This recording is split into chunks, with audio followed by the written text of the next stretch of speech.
similar to what they eat in the wild. And the way that we offer it to them is also very similar. It's given to them in big pieces of bamboo, just like they would have in the wild, and they process it like they would in the wild. Unfortunately, some animals, like for instance, I work with the great apes. The diets that we feed great apes is not similar to what they get in the wild. It's more nutritionally valuable food items, so they get a smaller quantity with a higher nutritional content. In the wild, they have to eat like 60 to 65% of the day in order to maintain their body size.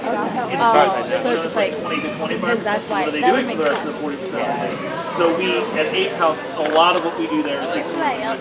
You really have to work at giving them food and, you know, hiding it or putting it in toys, scatter feeding, all that sort of stuff to try to keep them active and motivated throughout the day. Luckily, like I said, with the pandas, their diet is basically their natural diet, so it works pretty well.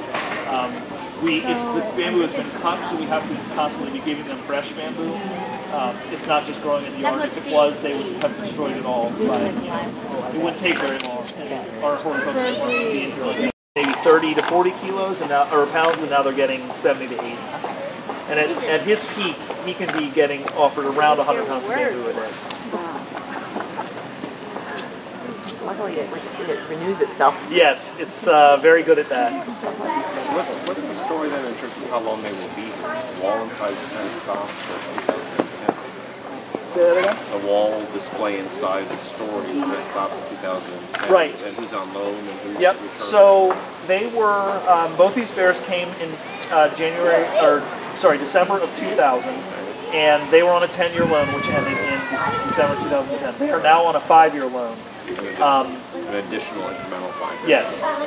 With the understanding that after 2 years, and this will be the second year that we try to breed these guys, if we don't produce a cub, they potentially will look to switch animals, to send these two back and bring 2 more in, or switch one or the other, or none at all. And that obviously is not for me to decide. That's going to be the Chinese government and our government working that out. But they did bring a cub. Only one in 2005, and she hasn't gotten pregnant. Well, she has never had a cub since then. And there's some research to indicate that panda females that don't give birth X number of years after their first cub will not ever give birth again. So it's possible that she may get moved on. We're hoping not. We've made a few modifications to the way that we care for them, being very strict about how much artificial light they're given. So the only time the artificial lights are on in the building is when the sun is up.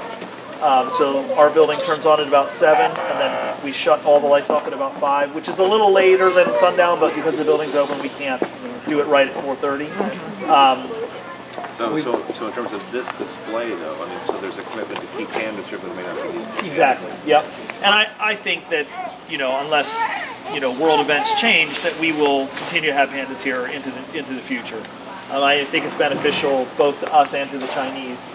The Chinese get a significant portion of money which goes towards their research and reintroduction programs. They've actually recently started a reintroduction program, which one of our senior scientists went and observed, and he admitted that he was skeptical when he went out there, and he came back very impressed with what they're doing.